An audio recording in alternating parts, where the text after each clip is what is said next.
ஆன்மீக நண்பர்கள் அனைவருக்கும் அன்பு கலந்த வணக்கங்கள்.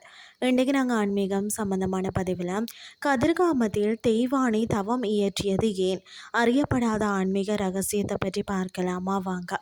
தேவர்களின் தலைவனான அதாவது இந்திரனின் மகளாக பிறந்தவர் தான் தேவசேனா.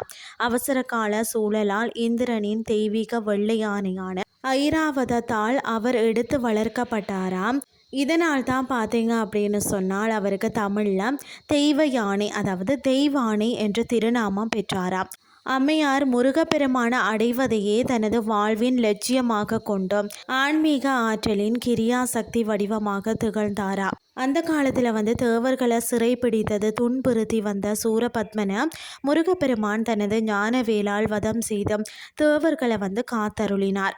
சூரசம்காரம் முடிந்ததும் தங்களுக்கு பெருவாழ்வு தந்த முருகப்பெருமானுக்கு நன்றி செலுத்தும் விதமாக இந்திரன் தன் மகளான தெய்வ யானையை அவருக்கு திருமணம் செய்து கொடுக்க விரும்பினாராம். இதன்படி தேவர்கள் மற்றது முனிவர்கள் சூழ திருப்பரங்குன்றத்தில் பார்த்தீங்கன்னா முருகப்பெருமானுக்கும் தெய்வயானை அம்மையாருக்கும் தெய்வீக திருமணம் மிக சிறப்பாக நடைபெற்றதாம்.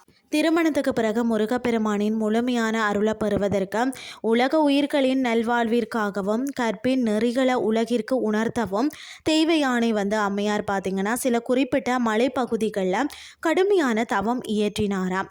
அம்மையாரின் தவத்தின் தீவிரத்தை கண்டு அவரது தந்தையான தேவேந்திரன் இந்த மலைப்பகுதிக்கு நேரில் முருகப்பெருமானையும் தன் மகளையும் பக்தி பரவசத்துடன் வழிபட்டு நின்றார். இவ்வாறு தெய்வயானை அம்மையார் தவம் செய்ததும் இந்திரன் வழிபட்டதுமான ஆன்மீக பெருமை மிக்க மலைக்குன்றுகளே தெய்வயானை மலை என்றும் அழைக்கப்பட்டலாயிற்று. இதே வரலாற்றின் தொடர்ச்சியாக முருகப்பெருமான் பார்த்தீங்கன்னா இலங்கையின் கதிர்காமத்தில் வள்ளி அம்மையாரை மனம் முடித்ததை தொடர்ந்து தான் தெய்வயானை அம்மையார் கதிர்காமம் மற்றது அதன் எல்லையில் உள்ள உகந்த மலை போன்ற மலைப்பகுதிகளுக்கு அங்குள்ள குன்றுகளில் தங்கி முருகப்பெருமானை நோக்கி தவம் இயற்றினாராம். இறுதியில் முருகப்பெருமான் தெய்வயானை அம்மையாரின் தவத்திற்கு இறங்கித்தான் வள்ளி அம்மையாருடன் இணைந்து அவருக்கு காட்சி அளித்து தன்னுள் இருத்தி கொண்டாரா. ஐராவதத்தால் பார்த்தீங்கன்னா வளர்க்கப்பட்ட தெய்வ யானை அம்மையார் சூரசம்காரத்துக்கு பிறகு திருப்பரங்குன்றத்தில் முருகனை மனம் முடித்தார்.